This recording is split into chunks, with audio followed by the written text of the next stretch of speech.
சிவப்பு நிறத்தில் காட்டப்பட்டுள்ள அனைத்து இரத்த நாளங்களும் ஆர்டரிஸ் என்று அழைக்கப்படுகின்றன. ஆர்டரி என்பது இதயத்திலிருந்து இரத்தத்தை உடலின் மற்ற பகுதிகளுக்கு கொண்டு செல்லும் இரத்த நாளமாகும். இன்டர்னல் கேரோட்டிட் ஆர்டரி அல்லது ICA மூளையின் உட்புறத்துக்கு வழங்குகிறது. மிடில் செரிப்ரல் ஆர்டரி அல்லது MCA ICAயின் ஒரு கிளையாகும். இப்போது நோயாளியின் பிரச்சனையை பற்றி நாங்கள் உங்களுக்கு கூறுவோம். சில நோயாளிகளுக்கு மூளைக்கு வழங்கும் ஆர்டரிஸ்களில் அதிக கொழுப்பு உள்ளது. கொழுப்பின் ஒரு சிறிய பகுதி அதன் இடத்திலிருந்து அகற்றப்பட்டு மூளையின் ஆர்டரிஸ்களுக்கு பயணிக்கும். இந்த உறைவு சிவப்பு ஆர்டரியை தடுத்து மூளையின் அந்த பகுதிக்கு இரத்த ஓட்டத்தை நிறுத்தலாம். டாக்டர்கள் இந்த பிரச்சனையை ஸ்ட்ரோக் என்று அழைக்கிறார்கள். சில நோயாளிகளின் இதயத்தில் உறைவு இருக்கலாம். இது மூளையின் ஆர்டரிஸ்களுக்கு இரத்த ஓட்டத்துடன் பயணிக்க முடியும். மேலும் இது ஆர்டரியை தடுக்கலாம் மற்றும் ஸ்ட்ரோக்கை ஏற்படுத்தலாம். எந்த ஆர்டரி தடுக்கப்படுகிறது என்பதை பொறுத்து நோயாளிக்கு வெவ்வேறு பிரச்சனைகள் இருக்கும். இந்த சிக்கலை சரிபார்க்க 3 வகையான டெஸ்ட்கள் செய்யப்படலாம். ஆர்டரியை தடுக்கும் இரத்த உறைவை கண்டறியவும், அதுவரை மூளைக்கு என்ன சேதம் ஏற்பட்டுள்ளது என்பதை கண்டறியவும் CT ஸ்கேன் செய்யப்படுகிறது. இதைத் தொடர்ந்து CT ஏஞ்சியோகிராம் டெஸ்ட் மூலம் உறைவின் இருப்பிடத்தை பார்க்கலாம்.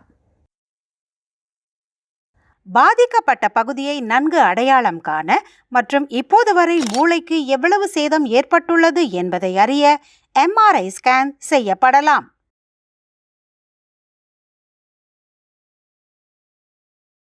ஸ்ட்ரோக் ஏற்பட்டால் மூளைக்கு மேலும் சேதம் ஏற்படாமல் தடுக்க நோயாளிக்கு அவசரமான சிகிச்சை அளிக்க வேண்டும்.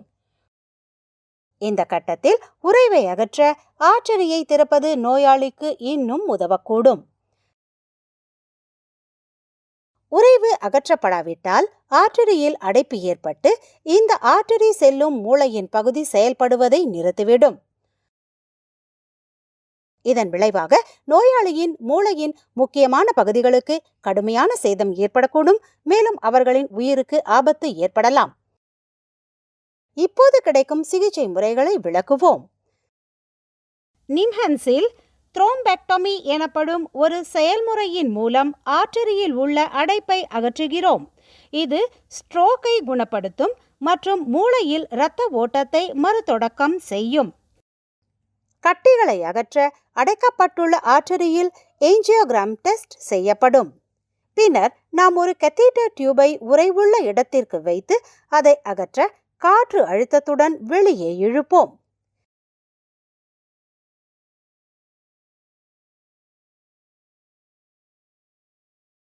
செயல்முறையின் போது உறைவை கரைத்து ஆர்டரியில் உள்ள அடைப்பை நீக்க ஆர்டரிக்குள் ஒரு மருந்தை செலுத்த முடிவு செய்யலாம்.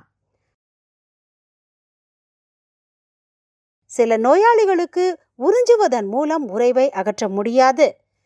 இந்த விஷயத்தில் ஒரு ஸ்டென்ட்டை பயன்படுத்தி அதை அகற்ற முயற்சிக்கலாம். ஸ்டென்ட் என்பது ஒரு வெற்றுக்குழாய். அது இரத்த நாளத்தை திறக்க வைக்க அதில் செருகப்படுகிறது. ஆர்டரி திறந்த நிலையில் இருப்பதை உறுதிப்படுத்த நாம் ஸ்டென்ட்டை ஆர்டரிக்குள் வைக்க வேண்டியிருக்கும். செயல்முறைக்கு பிறகு நோயாளிக்கு நரம்பியல் பராமரிப்பு தேவைப்படும் மற்றும் நியூரலாஜிக்கல் ICU அல்லது வார்டுக்கு மாற்றப்படுவார். இந்த சிகிச்சையில் சில ஆபத்துகள் உள்ளன. உறைவை அகற்றும் நேரத்தில் அது சிறிய துண்டுகளாக உடைந்து சிறிய ஆர்டரிகளுக்குள் அடைப்பை ஏற்படுத்தலாம். இது மூளைக்கும் உடலுக்கும் சில புதிய சிக்கல்களை ஏற்படுத்தலாம். ஆனால் இதை கணிக்க முடியாது. சில நேரங்களில் உறைவை அகற்றுவது கடினம். அதனால் ஆர்டரியில் உள்ள அடைப்பை நீக்க இயலாது. உறைவை அகற்றுவதன் மூலம் மூளைக்கு மேலும் சேதம் ஏற்படாமல் தடுக்க முயற்சிக்கிறோம். இருப்பினும் ஏற்கனவே ஏற்பட்ட பிரச்சனைகள் சரி செய்யப்படாமல் போகலாம். ஏதேனும் சிக்கல்கள் இருந்தால் மற்றும் நோயாளியின் மூளை அல்லது உடலுக்கு புதிய சிக்கல்கள் ஏற்பட்டால் நோயாளியின் மருத்துவமனை அல்லது ஐசியூவில் தங்குவது அதிகரிக்கக்கூடும். நோயாளிக்கு ஸ்ட்ரோக்கை ஏற்படுத்திய கார்டியாக் அல்லது இதய பிரச்சனைகள் இருந்தால் அவர்களுக்கு அதிக இதய பராமரிப்பு தேவைப்படலாம்.